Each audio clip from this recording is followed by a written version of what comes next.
Hi dear students and welcome to my tutorial. In our today's tutorial we will be learning about the Nios English Senior Secondary Code number 302 chapter number 9. My son will not a beggar be. Let's go to the story. In India as elsewhere, every girl or boy has fond and warm memories of his childhood. From the day he begins to talk to his mother and father, invariably a child learns and recognizes the faces of his mother and father, of sisters and brothers who play with him, or the servants who prepare his meals or watch him play in a nursery full of toys. He must also remember the rich colors of the butterflies and the birds which children everywhere always love to watch. But when I was 3.5, all these memories were expunged. And with the prolonged sickness, meningitis actually, and so meningitis is nothing but the inflammation of the meninges of the brain. Okay, meningitis is actually a medical term. Okay, and itis, the last prefix, I suffix itis means inflammation, which is swelling. Menin, the meninges of the brain, because our brain is made up of three layers. Okay, these three layers are called meninges. Okay, and now you'll be thinking how a teacher knows about the medical. So in this case, I'm also a doctor. So not only just I'm an NIOS teacher, but I'm a medical doctor, and with the medical doctor, I do have my passion of teaching. So here I know about the medical studies. So let's not go off the topic. I'm talking about here. Yeah? So meningitis is the inflammation of the brain membranes. I started living in a world of four senses, that is, a world in which color and faces and light and darkness are unknown. If my age and the sickness deprive me of the treasured memories of sight, they also reduce things which are valued so much in the sight of the world to another thing more than mere words. Empty of meaning, I started living in a universe where it was not the flood of sunshine streaming through the nursery window or the colors of the rainbow, a sunset or a full moon that muttered, but the feel of the sun against the skin, the slow drizzling sound of the spattering rain, the feel of the air just before the coming of the quiet night, the smell of the grass on a warm morning. It was a universe where at first, but only at first, I made my way, fumbling and flattering. Then you have an in-test question 9.1. You can solve this one. I'll just read the section 2. So section 2, how did Wade's family react to his blindness? Were they very unhappy or did they think he would recover? What did they do about his problem? It was good that I lost my sight when I did, because having no memories of seeing, there was nothing to look back to, nothing to miss. I went blind in November 1937. At the time, we were living in Gujarat, in the province of Punjab in northern India. After my sickness, we moved to Lahore, a few miles away, but the number of relatives who came to sympathize made my father ask for another transfer, this time to Karnal, where we had neither friends nor relatives. There we got a cottage on the canal bank, built in very peaceful and quiet surroundings. As might be expected, in the beginning it was tough for all of us, for mother and my father, for my three sisters and my brother, and for me too. The illness had left me weak. The servants avoided me as though I were an evil eye personified. My sisters treated me with care as though I were a fragile doll, and mother wept. My father, who was a doctor in the public health service, was grateful but that I had got prompt and good medical treatment, for delay would have affected my mind or endangered my life. But he, like the rest, had no hope. A stage of complete inaction therefore followed my blindness. In part, this was due to the immediate shock of the illness, but more important still, the difficult situation was caused by ignorance of the potentialities of a blind child, since the only persons my parents saw were beggars.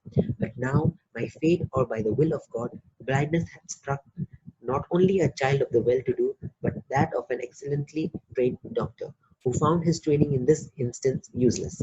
Still, his wide medical experience had prepared him for an acceptance of this tragedy, and he understood that any course of action must begin with the realization that I would be blind for the rest of my life. In test question 9.2, you can solve it. Then section 3, Wade's mother, the child is actually Wade, had her own ideas for her son while blind. She also had her own methods of treating him. What were they? Did they do him any good? Now, as for this, my mother, on the other hand, could not convince herself that my sight would never return. She did not have the medical experience of my father, and she blamed something in her past for the tragedy. The family pundit, upon whose advice mother had relied almost from the childhood, was called in and consulted. He knows more about religion and science, mother said with pride. than any other Pandit in our province. I was taken before him, and for a long time I sat in my mother's lap while he was lost in thought. After a while, he took my hand and examined the lines. Then he looked at mother's and hers, and he studied her forehead, mumbling steadily. He said he found himself inadequate and more Pandits would have to be consulted. At this request, they were called and questioned as to what atonement could be made. They all agreed that by doing penance of her sins, my mother could improve my chance of regaining sight. They prescribed methods ranging from intensive prayers to strenuous physical exertions, and for a fee they agreed to perform part of the necessary religious ceremonies. Each pandit advice were carefully heeded. Since my mother knew that my father would dislike such methods, she kept them secret, making it doubly hard for herself. Along with the religious council, there were a series of visits to Hakim, which is physician followed by the Greek or the Unani system of medicine. These facts prescribe all types of concocted drops to put in my eyes. The surmas, which were administered at all hours of the day and night, burned and stung my eyes, and the only soothing part of the miserable ordeal was the loving caress of mother afterwards. One night, when my mother was administering these eye drops, and I was protesting with loud cries, my father unexpectedly returned. He asked, and I told him why I was crying. He was very angry. He forbade her to make any more visit to the Hakims and strictly prohibited the purchase of any more surmas. Then he gently lifted me from the arms and took me away. With steady hands, he bathed my stinging eyes. After this incident, even though we stopped going to Hakims, now and then applications of surmas continues till I was 11, but they were very mild, and my mother always obtained my consent in advance. Interpretation 9.3, Section 4. How did Vay's father deal with the son's blindness? I remember the other little test my mother put me through. One day she perceived that just before I arrived at a closed door, I would stop and reach for the handle to open it. She began letting me go about the house myself, and she discovered that I seldom ran into things. She credited the Hakim and stinging drops. But every evening she would hold her hand up before my face and ask me to tell her where it was. She used to shake her hand before me so that the myriads of pores next to, below, and above my ears could feel her hand even when it was a foot away. The air currents helped me to spot it, but she wasn't satisfied with this. She wanted me to tell her whether the light was on or off. When I failed this test, she was unhappy again, but I soon caught on and would listen for the click of the switch and then tell her. Sometimes she would flip the switch very rapidly, time and again, and I would always count the clicks and give her the right answer. Although in my case there was no obstacle that seemed unsurmountable, father was determined to try everything. He read all the available literature on blindness. He learned that almost all India's blind people had turned to begging for their or livelihood, or had become owners of pan and berry shops, spent their days rolling nuts and condiments in a betel leaf or tobacco in a cigarette paper. He was determined that this was not going to be the fate of his second son, and he started corresponding with many of the prominent educational authorities asking for their advice. The replies were not optimistic, for the blind educational facilities and personnel were limited, and often the schools became semi-asylums with all ages grouped together in classes without any gradation system. My father still persisted, for he knew that my staying at home would result in my becoming a pampered child. He realized as well that I would have difficulty playing with normal children, and that my mother would always be afraid to let me leave the immediate premises. At last, the heard of Dr. R. M. Haldar, principal of the other school of the blind in Bombay. My father wrote to him asking for advice. Dr. Haldar showed unusual interest in my case and promised to take special care and personal responsibility for me if I was sent to his school. When my mother learned about my father's decision to send me to the Dada school, she was appalled. She could not understand that he supposed sending me 900 miles away from the home to attend school with orphans and children of the poorest classes. Yet she placed her faith in my father's superior judgment, and in her quiet way she agreed.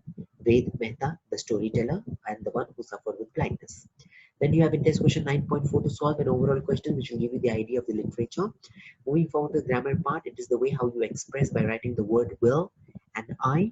So it's like I will, or will you, or will I. It's like that. And using the word shall also with it. So will I or shall I? Will I means something that you will do. Shall I means where you're asking a permission to. Similarly, you can complete up with the rest of the questions. You can check for the answers at the back of the page. Vocabulary enrichment, which is adverbs. So adverbs are nothing but just simply putting an ly to an adjective or to a verb. Okay, it actually forms a word to an adjectival sentence or a verb sentence. Verb sentence like the girl sings. So you can see that the girl sings smoothly, softly. You just add a word to a verb. Adjective: the boy is tall. The boy is very tall. So most of the 99% of the English adverbs end with ly, but there's only 1% which doesn't end with ly, which is often, seldom, very, and so on. The words which are given to you as highlighted here or the bold ones could be added with an ly, like gently, peacefully, painfully, firmly, etc.